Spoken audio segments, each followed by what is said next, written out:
Everyone's Pete here. Now welcome to part 1 of my build guide of the Tamiya Heavy Dump Truck. Okay, so this is on the Tamiya 4-wheel drive GF-01 chassis. I've had a different GF-01 before. These are loads of fun, quite tough and reliable. So I'm really looking forward to this build. So I've been doing quite a bit of painting on models recently, and I thought with this it'd be good because there's not much painting to be done. There's just like the grille there. I think there's like an air filter or something up there. One thing they haven't done, which I will do, I think, is put a bit of silver on the headlights. I'm not sure why they didn't do that, but yeah, very little painting to be done on this, so it should be quite a quick build. Okay, so the components I've got for this build, I've got the Azimuth thrust 3500 kV brushless set. I've got a DS servo there. It's the Fly Sky receiver. I've got a 20 tooth steel pinion there. Thanks to Mark Bryan, actually tipped me off that what you need for these is a 0.6 module, and that seems to be the right size. I've got a set of Tamiya mini shocks. I'm pretty sure these are the right size. This is the set of 4 that you get that doesn't include the springs, so I think the springs from the kit should fit on those. So on the side of the box here it shows how the GF-01 chassis transfers the power to the front and back wheels. So it's got the motor in the middle there, and it's got a series of gears that transfer the power. And it seems like an odd system, but it's actually very reliable. But definitely would recommend bearings. So I've got the full bearing set for this car. There's quite a few of them, but definitely worthwhile. Okay, I'm not going to do the full unboxing thing, but I'm just going to have a quick look at some of the big bits. Okay, so the tyres you get with this one, they've got the spikes on, so they're like lunchbox tyres or Wild Willy tyres, but they've got the spikes. I've just got a set of Wild Willy back tyres there, and you can see the difference. So I've got a whole set of these actually, so it'll be useful if I want to run this on a hard surface and not wear down the spikes. I can use those. Now, one thing that strikes me is that the plastic is a bit more orange than I thought it was when I was looking at pictures of this on the internet. Let's just get this out. So, yeah, if that comes over on camera, I mean, I'll show you that. That's a Blitzer wheel, so that's really orange, but it's much more orangey than I thought. Yeah, it's quite nice, sort of building site colour. Certainly think you'll be able to see it over the other side of the field. Now, one thing I've noticed is that it's a slightly different colour with some of the plastics. And I sort of, again, I looked on the internet and it seems like they're all like this. I don't know if they have trouble getting the plastics to match because they're different types of plastic. But anyway, it doesn't notice too much. Now, I just want to have a look at this main bit here, because normally with a hard body you sort of think it's going to be weaker than a Lexan body, but this is chunky plastic. I'm not sure what type of plastic it is, but I think that's going to be quite tough actually, because the GF-01 bodies are quite tall, the Lexan ones. They're actually pretty easy to break, so I think in a way this is going to be tougher. It's going to be a bit heavier on the top, but yeah, this is definitely going to be a truck I'm going to beat around. Okay, so step 1 says charge the battery, which I won't be doing yet because it only takes about an hour, and I think it will take me longer than that to build this kit. So step 2 is building up the differentials. Okay, so these are pretty standard in a lot of Tamiya kits. So you've got your case there, and you've got your big bevel gears and your little bevel gears, and your little washers there, and the little star shaft bits there. I'm going to use anti-wear grease to give a slightly non-slip effect to the diff. But other than that, I'm just going to put it together how they say.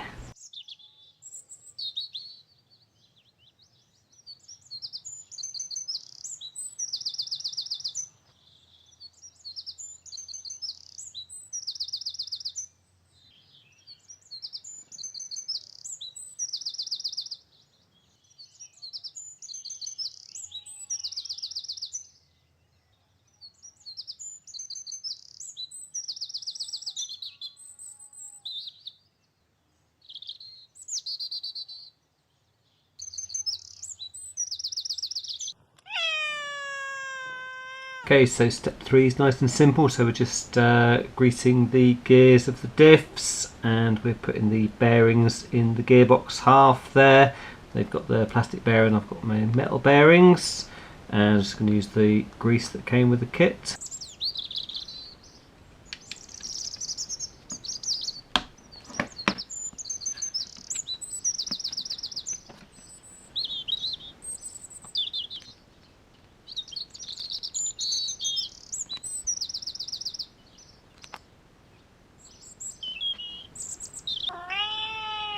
Okay, so step 4 is basically putting the bearings into these gears. They're quite easy to identify, they're all different.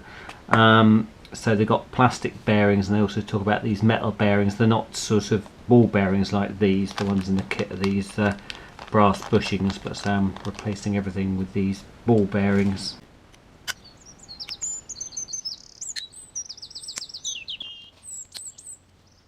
So they're talking about greasing the bearings, but obviously with ball bearings we don't need to do that.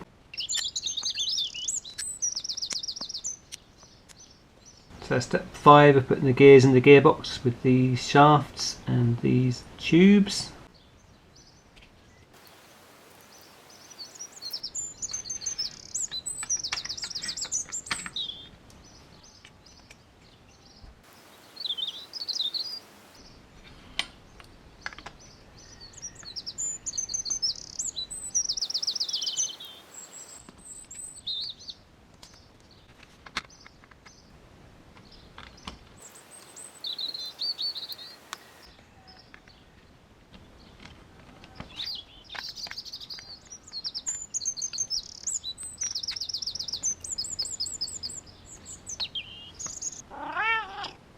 Okay, so step 6, very simple. Just got the other half of the gearbox, D2. Just putting the bearings in either end, and just putting this aerial holder on here.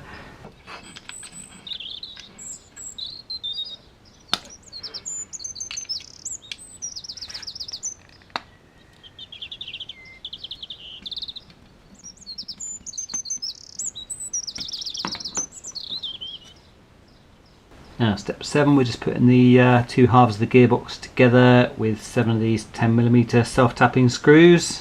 What I'm also going to do is run a bit of grease around the edges of the gearbox just to make sure it's sealed up properly.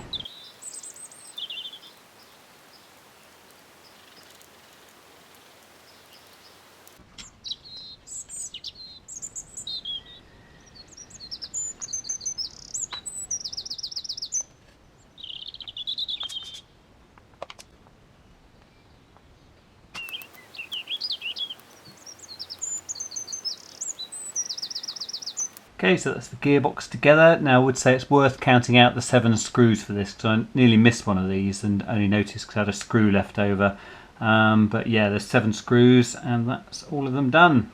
Okay, so step 8, we're going to be putting the motor plate and the pinion onto the motor. With the kit you get the torque tube motor and the 18 tooth aluminium pinion. I'm going to be using this brushless motor and this 20 tooth steel pinion. So like I was saying before, the pinion you need is a 0.6 module if you're looking for a steel one for this.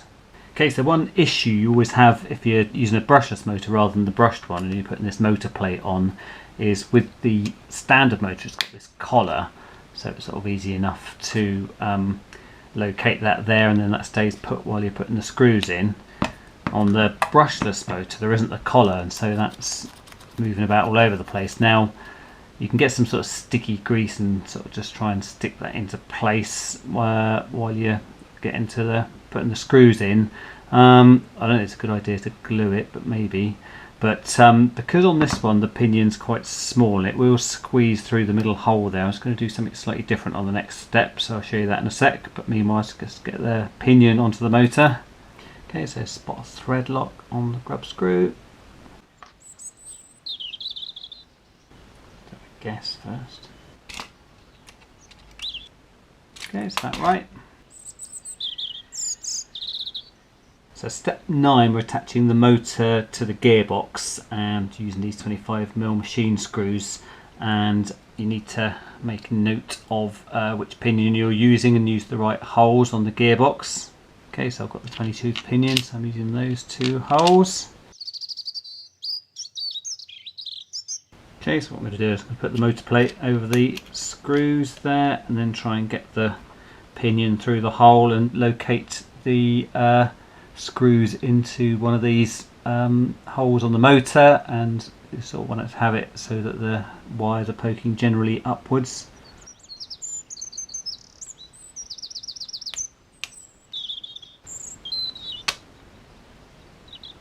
Okay, that's cool.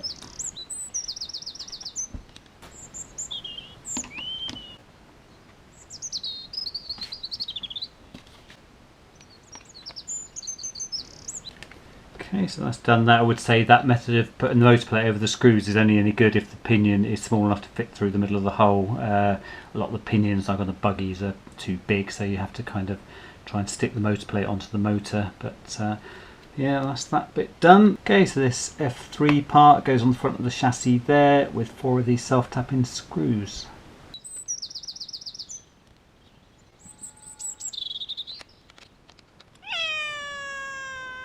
Okay, there's quite a lot going on with step 10. So first up, we've just got to put these O-rings into the drive cups, and you can use the dog bone to poke them in.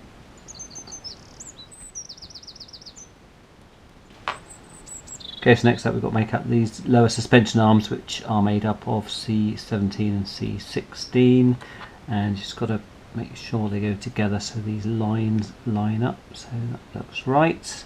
And there are a couple of these 10mm self-tapping screws.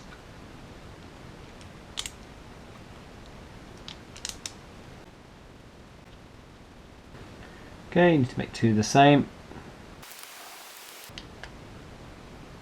Okay, we need to put these upper arms onto the chassis, and they go on there, and you've got to get them the right way around. I think that's the right way around if you look at the picture.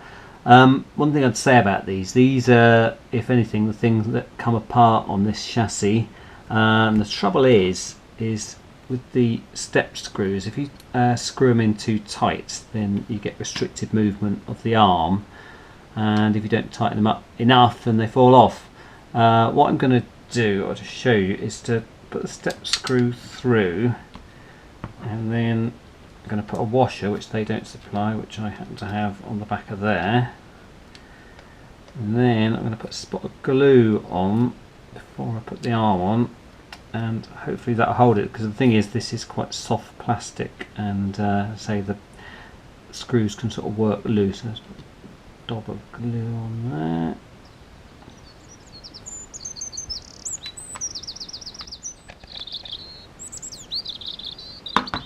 So I've done that, I'll quite tighten the washer, it stops that from sticking, so, and the glue should stop it from coming out. So just do the other side.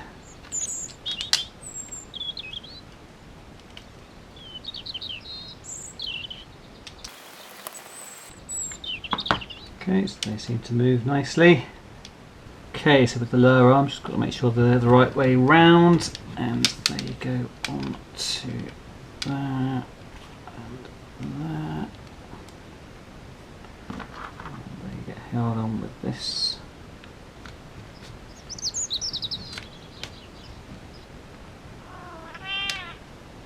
Okay, so it's a matter of putting these drive cups on. They call them gearbox joints. So it's that one goes in that side, and then that one goes in there. Okay, there's quite a lot of parts in this step. So we've got tapping screws, step screws, screw pins, the wider step screws, axles, ball connectors, drive shafts and bearings, and also these parts which are the B9 and the B1s.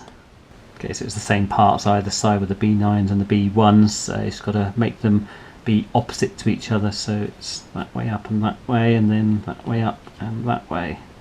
Okay, so first up I'm going to put these ball connectors on.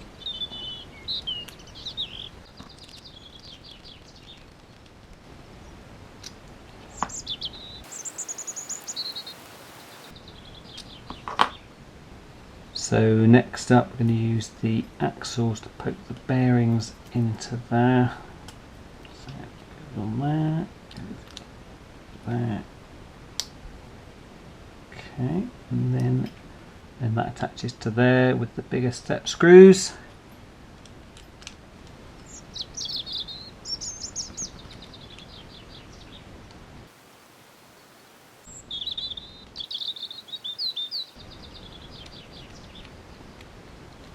Okay, let's check the steering still works.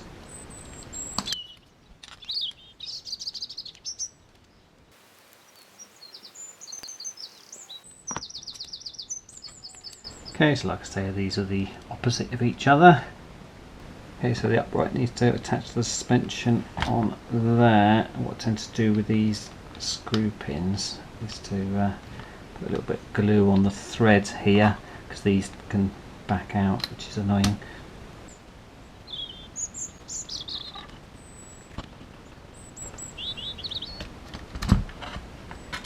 Okay, so before we attach the top, we need to remember to put the dog bone in. So put a bit of grease on this.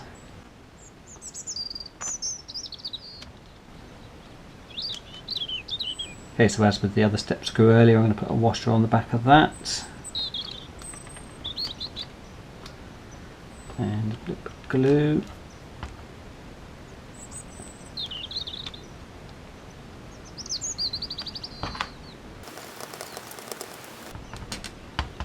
Yeah, it's worth saying if you're putting glue on the threads, just make sure you don't get glue on anything else, so you don't glue the whole thing up. That's moving fine.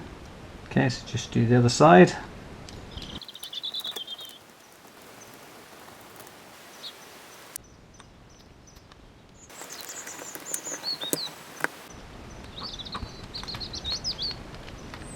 Okay, then there's just this little F4 part which goes on the front there with self-tapping screws.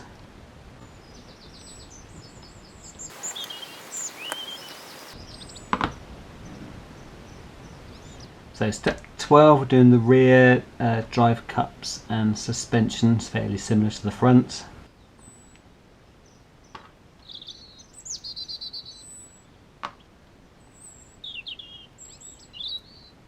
So these lower arms are made up of C15 and C14, just got to make sure you line up the marks there.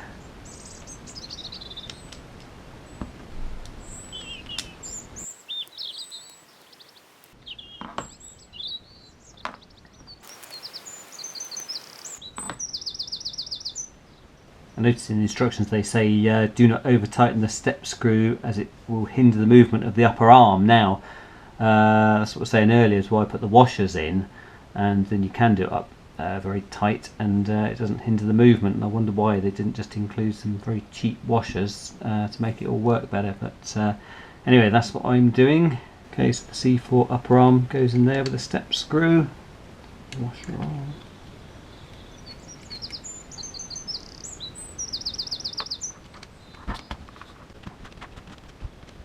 Now you see that is done up tight, and you can still move it nicely like that.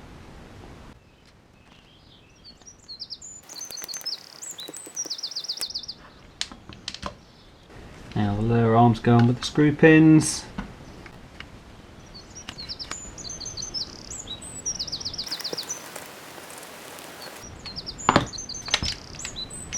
Okay, so then we just need the gearbox joints in.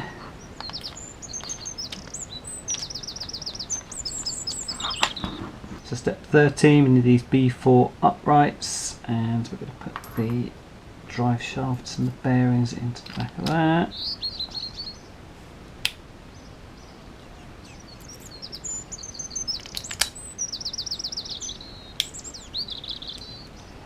So these attach to the lower arms with the screw pins.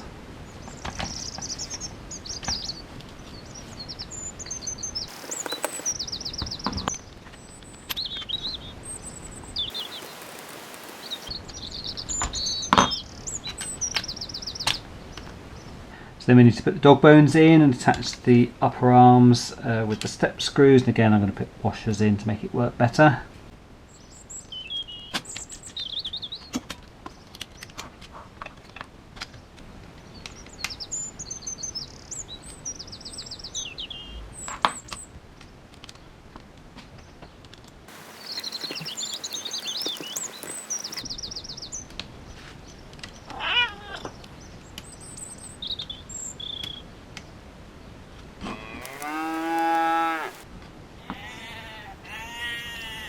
Okay, it seems like a good place to finish part 1 of the build series, so thanks ever so much for watching, and I'll see you next time.